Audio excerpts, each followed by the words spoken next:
India तो इतना strategic calculation है हमारा, या हम इतना रियलिस्टिक वे में सोचते हैं कि हम किसी ऐसे अपने मित्र राष्ट्र से कोई अपेक्षा नहीं करते कि आपकी सेना भेजिए।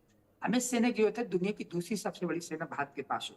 जी बट ये है कि सामरिक दृष्टि से स्ट्रेटेजिकली और डिप्लोमेटिकली एक कम्युनिटी में एक जो साइकोलॉजिकल एक इकोसिस्टम बनाया जाता है, वो जी हमारे फेवर में है। जी हम इसी में लगातार बार बार बात कर रहे हैं, एनएसए की चाहे बात हो या फिर मिनिस्टर लेवल की बात हो, जो हमारे फॉरेन मिनिस्टर है, तो वो कंटिन्यू वो डायलॉग चल रहा है।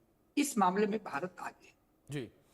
संदीप जी, लेकिन वहीं दूसरी ओर अगर बात पाकिस्तान को लेकर की जाए, पाकिस्तान लगातार जो है अंतर्राष्ट्रीय नियमों का हवाला देता नजर आ रहा है। बार बार वो अंतर्राष्ट्रीय जो कानून है उनका जिक्र इस वक्त करता नजर आ रहा है। अगर बात अंतर्राष्ट्रीय कानूनों को लेकर की जाए, उसके तहत जिस तरीके से पहले आतंकी हमला भारत के ऊपर हुआ, उसके बाद जो जवाबी कार्रवाई की गई है, जो आतंकी ठिकानों को नष्ट किया गया है, किस तरीके से क्या कुछ कहते हैं अंतर्राष्ट्रीय कानून? देखिए, इंटरनेशनल लॉ एक्चुअली ये है कि आप यदि किसी के इंटीग्रिटी सॉवरेनिटी पर अटैक करते हैं तो दैट इज द वायलेशन। और पाकिस्तान ने तो खुलकर किया है, एक्सपोज हुआ है कि वो ये इंटरनेशनल लॉ को मानता ही नहीं। दूसरा ये है कि हमने इंटरनेशनल लॉ को सपोर्ट करके ही आज ये लोकेट करते हुए कि अदरवाइज हम सिविलियन पर अटैक करते, मिलिट्री इंफ्रास्ट्रक्चर पर अटैक करते, लेकिन हमने टेररिज्म पर अटैक किया है इसीलिए बताने के लिए कि देखिए हम इंटरनेशनल जो लिबरल ऑर्डर है उसको मानते हैं और दुनिया के जो बड़े राष्ट्र हैं उनसे एक डिप्लोमेटिक कम्युनिकेशन में चल रहा है। तो कहीं ना कहीं पाकिस्तान के लिए ऐसा कंट्री जो नॉन स्टेट एक्टर से चल रहा है, जो डीप स्टेट है, उसके लिए लॉ मैटर नहीं करता। लॉ मैटर करता तो मुझे लगता है इस तरीके के टेररिज्म को अपने स्टेट पॉलिसी को अडॉप्ट न करता।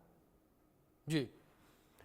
दूसरी ओर संदीप जी, जिस तरीके से लगातार ये स्थितियां इस वक्त बनती नजर आ रही हैं और जो अमेरिका का स्टैंड देखने को मिला, ट्रंप का बयान जो सामने आया है, इस बयान से क्या कयास लगा जाए? जिस तरीके से उन्होंने बयान दिया, पहले लगातार वो भारत के पक्ष में बात करते नजर आए, लेकिन इस हमले के बाद जिस तरीके से उनका रिएक्शन सामने आया है, उस रिएक्शन को लेकर भी काफी ज्यादा चर्चाएं होती नजर आ रही हैं।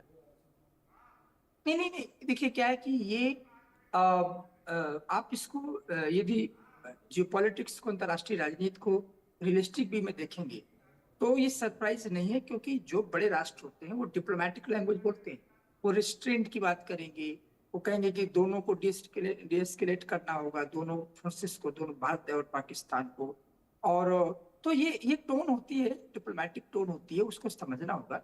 और बहुत वो खुल के सामने नहीं आ सकते, ना भारत के साथ ना पाकिस्तान के साथ। और इंडिया इस चीज को कंसीडर करता, समझता है। तो ऐसा नहीं कि कोई पैराडाइम शिफ्ट चेंज हो गया हो अमेरिका के पॉलिसी पर। वो पहले उन्होंने आतंक की जो वो किया, क्रिटिसिज्म किया, जो घटना हुई। अब इसके बाद धीरे धीरे जैसे टेंशन जी एस्केलेट कर रहा, तो हमेशा वो कह रहे हैं कि जी नहीं, इसको डी एस्केलेट करना है। जी। तो एक ये डिप्लोमेटिक संदीप जी, एक्सरसाइज मैं आ है। रहा हूं आपके पास, वापस आऊंगा मैं आपके पास, लेकिन इस बीच एक बड़ी खबर सामने आ रही है, रुक कर लेते हैं उसका। जहां ऑपरेशन सिंदूर पर शुभम द्विवेदी के पिता का बयान सामने आया है। उन्होंने कहा कि हमें भारतीय सेना पर गर्व है। संजय द्विवेदी ने कहा कि भारत ने ऑपरेशन सिंदूर के जरिए बदला लिया है।